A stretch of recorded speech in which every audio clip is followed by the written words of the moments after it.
Let me tell you another story.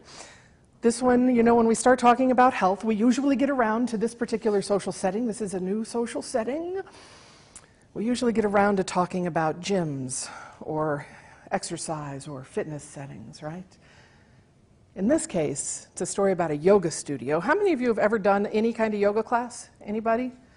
Loads of people, right? Because yoga is like taking over, is one of the new ways that we do the fitness thing in Western culture. This is called, here's looking at you.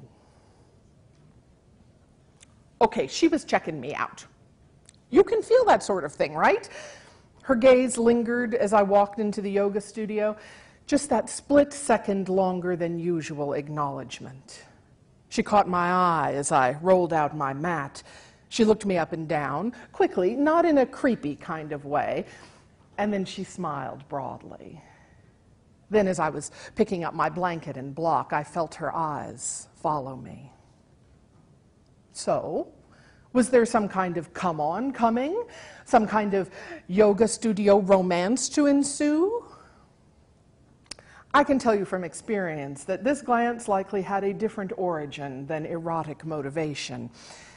And if she hadn't been looking at me, I'd have likely been looking at her for the same reasons. We are fat women in a fitness setting. I know the look. I've experienced it for more than 20 years now at yoga studios, at gyms, at aerobics classes. I'm accustomed to being looked at because I'm surprising, shocking even. I'm a large woman, and dare I say it, relatively fit, despite being more than 100 pounds overweight by insurance chart standards. The woman who stared at me and smiled, well, she's fit, in fact, too. And if she hadn't been so openly interested in looking at my body, I likely would have been looking at hers. I'd have been catching glimpses at how her thighs appear in those stretch pants, or how her belly or arm fat protrudes from that spandex tank top. Oh, the looking is better than the not looking, let me just add. We were both at peace, happy to see one another. Sometimes a fat woman will avert her eyes from my flagrant display of largesse. Now, I can't guess what my admirer was thinking, but based on her smile, I'll consider her kindred. Perhaps we were having the same thought. Wow, how wonderful. She is living her life, using her body as she chooses, despite what others might think. Now, see, part of why we find solidarity with one another is because we're scarce, at least at swank studios like this one. When I first started practicing yoga 20-some years ago, there were a range of bodies moving, sometimes struggling through the poses. Yoga moves seemed a little eccentric then, and only the bold among us took them into everyday life. Back then, I'd catch stares when practicing at the airport in hopes of finding some backies mid-flight. You know, those kind of, don't look now, but there's a fat lady doing weird shit over your left shoulder kind of stares. Sometimes I'm so out of the norm, it's hard to tell which aspect of me is being gawked at. On the other hand, there are some glances I receive so often, I could make a study. Nowadays, it's easier to recognize the yoga faithful in public places. You know, the eagle arms at noon on Park on Tuesday, or the deliberate Uttanasana at Gate 23, or the Virabhadrasana 1 on the beach. Yoga has expanded its reach, but in the process, it left some of us behind. The great adjustments, clear instructions, careful attention to detail that are in the finer yoga studios come with the daunting environment of fitness fanaticism. Well, it's no mystery why these studios market to the fitness faithful. They pay. And then the rest of us don't fit in so well. Yes. We are practicing yoga, so we should just go within and release our judgments, right? No, it's not so easy. We're working on that, but do some of us have a steeper climb? I don't know. Maybe it's just easier to look comfortable when one's ego attachment is to the perfect Tadibhasana or the $100 recycled yak fur yoga mat. It's inevitable in a consumer culture that the people who can afford to pay a yoga teacher what she's worth will be interested in status. And nowadays, hot body definitely equates status. Now sometimes the noble fat person can sneak through. Now this is the beginner who is assumed to be fighting the good fight against his or her flab. That person can be jovially accommodated and feel a little bit of love.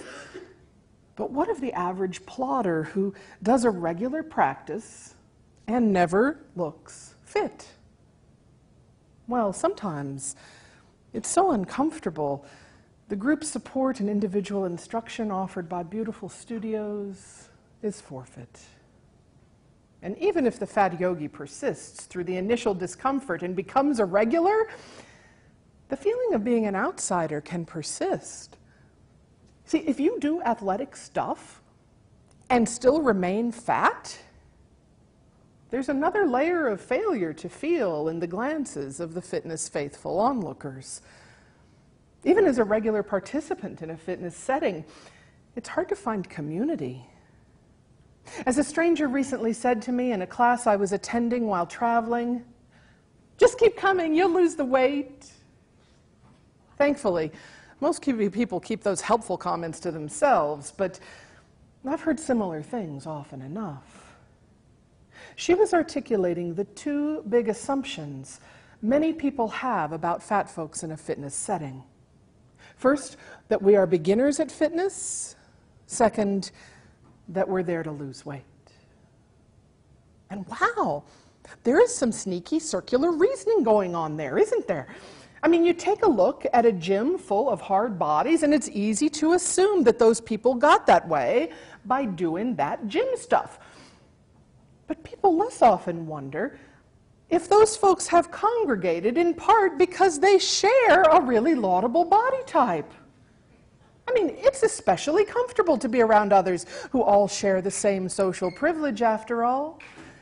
This phenomenon is visible with race and with class. But yeah, body type privilege, it's the same. Hard body, slender types, they like to celebrate together. They like to date and marry one another. They discuss their righteousness and their privilege in similar company, whether or not they actually exercise any more often than someone like me. And folks, this is why 10 or 12 years ago, I became a yoga teacher. Now, let me not sound too noble here. I love teaching, and I've taught a variety of things in a lot of ways over the years, and it really does deepen my practice. But in addition to these common motivations, I also have a desire to model difference, to encourage others to live fuller lives and love themselves with greater ease. I feel called to disrupt the idea that body type privilege is an earned trait. For heaven's sake, somebody has to do it. And this is sometimes personally challenging to me in ways that teaching a fitness class isn't for someone who looks the part. See, that's part of my practice of presence and humility and deservedness. I've also learned that regardless of how the outer body appears, we all struggle with inner form sometimes. A lot of women, and maybe men too, but I don't hear as much from them, a lot of women also work with the feeling that they don't deserve to be teaching the fitness class. Oh, the mind is a tough place to live, regardless. And I've noticed that I'm often of assistance just by showing up and living large. Now, I have heard yoga teachers talk about absurdly minute detail about how they would like to sculpt their thighs, for example. And I feel like I'm doing a public service when I show up in this body and point out we're all darn lucky to have thighs. Thighs are great. They're great for things like taking a walk or holding a baby on your lap or making love. Thighs rule. And so, I'm ready to point out that others' worthiness to live in exactly the body they have is important, because I've had to remind myself that I'm worthy in a society that screams otherwise. Now, I've had students in the more fitness-oriented places where I've taught see me, look aghast, and walk right out of the class. I've also subbed for classes where students see me and ask if it's going to be a gentle class today. Now, as a new teacher, that stuff really bothered me. I would jovially respond, "No, I'm going to kick your ass." Now, see, back then, I would make the effort to prove my fitness worthiness. But nowadays, I just make my offering, flawed and brilliant as it can be. And if you can't focus on your own breath and asana through 90 minutes of a class that isn't what you thought you wanted, just keep practicing, baby. Just keep practicing. See, we need more fat yoga teachers, fitness instructors, aerobics teachers, and old yoga teachers, and disabled yoga teachers, and anyone with a different body than you were taught to believe you want. Because that's what this is about, isn't it? Most students want to think of the teacher's body as a goal, and an attainable one, because she got that way doing that yoga stuff. It's not that simple, despite our desire to just pay, participate, and make it so. We want to hop on the yoga conveyor belt and then plop off the end looking rested, flexing hot buns and deserving a martini. Or a piece of chocolate cake, you know, choose your poison. Yeah, the bad news and the good news is that living a great life is actually more about acceptance than attainment. Sure, change is possible, but it's not always the change we were taught we wanted.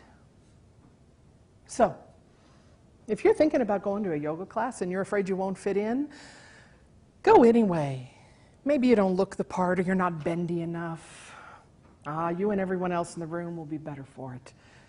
And if you have a body that gets stares, and not always in that good way, and you want to teach, I encourage you. It really will deepen your experience to be the one demonstrating the beauty of a regular practice. Just remember, you may as well stand up in front of those other folks and demonstrate the poses, because they're all checking you out anyway. Thank you.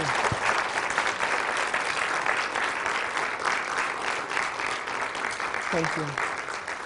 Folks, it'll be my privilege to spend some time with you over the next couple of days. Please don't hesitate to chat, and I will tell some more stories and poems tomorrow evening.